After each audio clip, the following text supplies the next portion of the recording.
সাধারণ সম্পাদক এনামুল হক হাসান এনাম।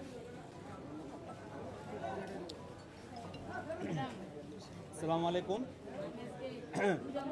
আজকে আমরা আহতদেরকে দেখতে এসে নতুন এক বাস্তবতার সম্মুখীন হয়েছি এবং আমরা খুবই আক্ষেপের সাথে বলতে চাই, আজকে জুলাই মাসের 5 তারিখ গণ অভ্যুত্থানের বর্ষপূর্তি হবে কয়েকদিন পরেই।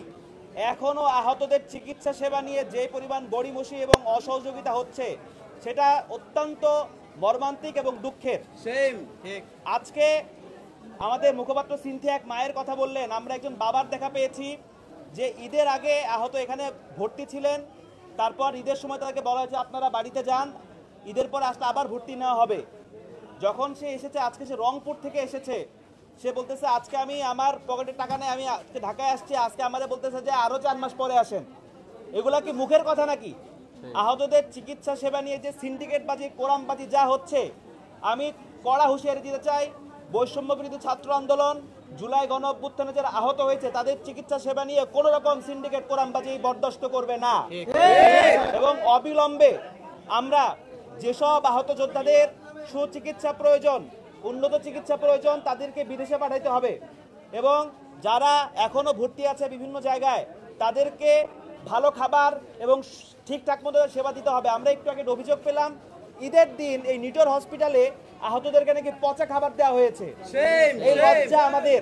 আমরা যারা সুস্থ স্বাভাবিক অবস্থায় এই গণ অভ্যুত্থান সংগঠিত হওয়ার পর নতুন বাংলাদেশে বসবাস করছি, যাদের রক্তের উপর দিয়ে, যাদের অঙ্গহানির উপর দিয়ে আমরা নতুন বাংলাদেশে আছি, তারা ঈদের দিন পচা খাবার খাচ্ছে। আমরা কতজন এখানে খোঁজখবর নিতে এসেছি, এটা অত্যন্ত লজ্জার। এবং এই বিষয়ে আমাদেরকে এখন পরবর্তী দিক নির্দেশনা এবং আমাদের পরবর্তী কর্মসূচি ঘোষণা করবেন বৈষম্য বিরোধী ছাত্র আন্দোলনের সভাপতি রিফাত রশিদ।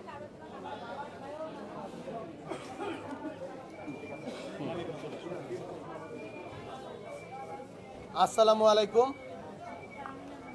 সত্যিকার অর্থে আজকে প্রত্যেক দিন আমরা যেই কথাগুলো বলি, আমরা সবসময় যেই কথাটা স্মরণ করে আমাদের কথাগুলো শুরু করি, বক্তব্য শুরু করি, কোথাও গেলে আমরা সেই জায়গাটা স্মরণ রাখতে চাই। সেটা হলো জুলাই গণ অভ্যুত্থানের আহত, জুলাই গণ অভ্যুত্থানের শহীদ।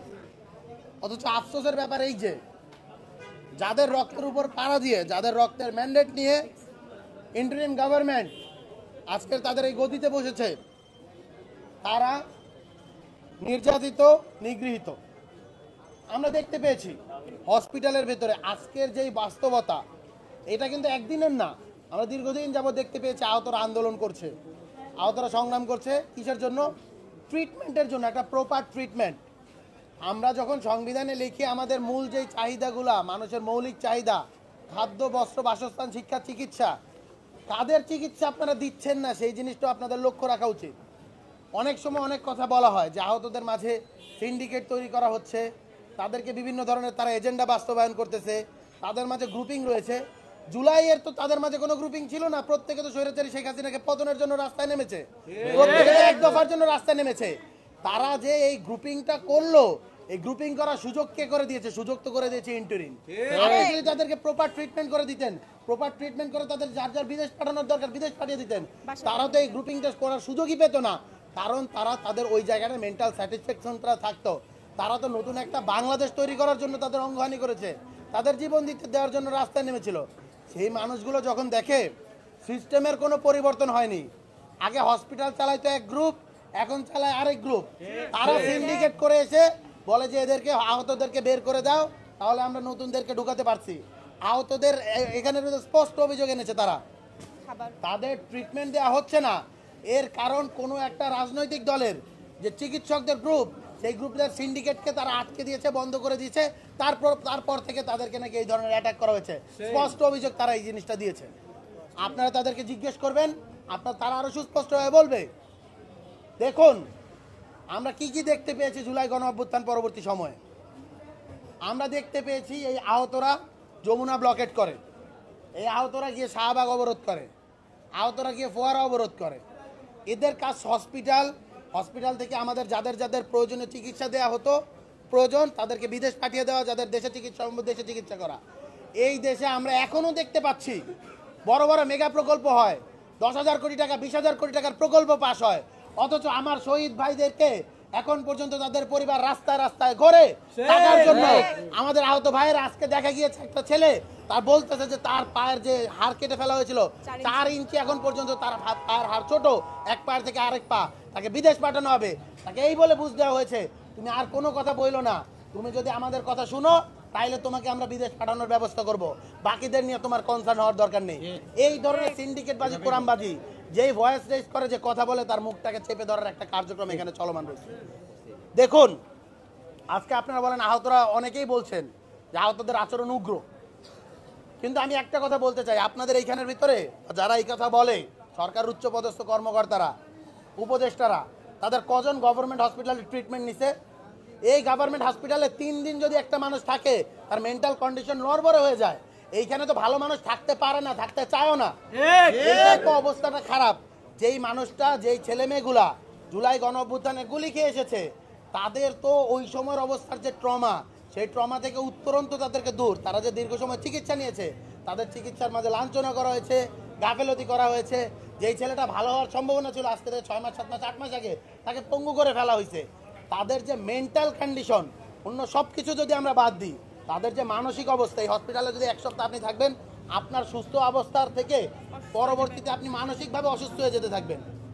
অথচ এদের যে মেন্টাল একটা ট্রমা এত একটা বছরের ধরে গিয়েছে, এই মেন্টাল ট্রমার দিকে কেউ খেয়াল রেখেছে? আমাদের যারা হলো উপদেষ্টা মণ্ডলীর ভিতরে এত এত হিউম্যান রাইটস অ্যাক্টিভিস্ট, কথায় কথায় এক একজনকে বলে যে মেন্টাল ট্রমা হচ্ছে, অমুককে বলে যে হলো কি অমুকের উপর নির্যাতন করা হয়েছে। তাদের মেন্টাল ট্রমার গল্প আমরা তাদের মুখ থেকে শুনে আসছি এতগুলো বছর, অথচ তারা উপদেষ্টা হলো। এই যে যারা এই আহতরা রয়েছে, তাদের মেন্টাল ট্রমা নিয়ে তাদের কাজ কি? ন্যূনতম কাউন্সিলিং এর ব্যবস্থা কি তারা করেছে? এই রকম কোনো কিছু আমরা দেখতে পাই নাই। আমরা দেখতে পেয়েছি তারা যখনই কত কথা বলে, তাদেরকে একটা মূলাবুঝ দেওয়া হয়েছে। শুরুতে তারা আশ্বাস মানতো, পরবর্তীতে আস্তে আস্তে যখন দেখেছে যে এগুলো আসলে সেগুলো বালি, তখন তারা এরকম আক্রমণাত্মক হয়ে উঠেছে।